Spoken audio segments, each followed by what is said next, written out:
কুষ্টিয়ায় হাম আক্রান্ত রোগীর সংখ্যা ক্রমাগত বাড়ছে। এই বিষয়ে বিস্তারিত জানাতে কুষ্টিয়া থেকে আমাদের সহকর্মী মাহতাবউদ্দিন লালন এবারে যুক্ত হবেন। লালন, জানাবেন কুষ্টিয়ায় হামের সংক্রমণ এবং বিস্তার ঠিক কতখানি ভয়াবহ রূপ দান করেছে এবং একই সাথে চিকিৎসকরা এই বিষয়ে কি বলছেন?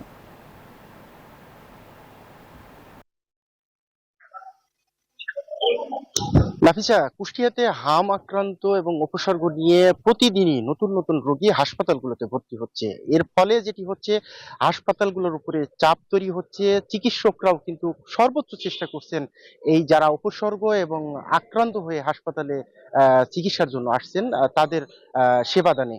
আমি চিকিৎসক এবং হাসপাতাল কর্তৃপক্ষের সাথে কথা বলে জেনেছি, তারা বলছেন কুষ্টিয়া সদর হাসপাতালে ইতিমধ্যে হাম আক্রান্ত এবং উপসর্গ নিয়ে যারা হাসপাতালে আসছেন তাদের আলাদাভাবে একটি ওয়ার্ডে ভর্তি রেখে চিকিৎসার ব্যবস্থা করা হচ্ছে। পাশাপাশি আরো একটি ওয়ার্ডকে প্রস্তুত রাখা হয়েছে বাড়তি রোগীর চাপ সামলাতে।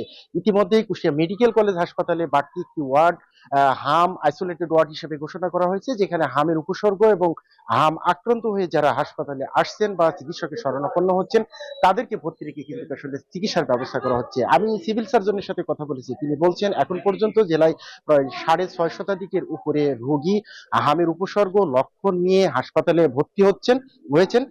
পাশাপাশি প্রায় 400-450 বেশি রোগী কিন্তু সুস্থে বাসায় ফিরেছেন। তবে অভিভাবকরা যেটি বলছেন যে একজন রোগী হাসপাতালে ভর্তি হওয়ার পরে প্রায় 50,000 টাকা পর্যন্ত খরচ হচ্ছে হামের এই চিকিৎসায়। হাসপাতালগুলোতে সরকারিভাবে কোনো ওষুধ বরাদ্দ না থাকায় গরিব এবং অসচ্ছল রোগীরা কিন্তু আসলে বেকায়দায় পড়েছেন। তো এই ছিল কুষ্টিয়া থেকে হামের উপসর্গ, চিকিৎসা ও লক্ষণ নিয়ে সর্বশেষ। লালন, ধন্যবাদ আপনাকে।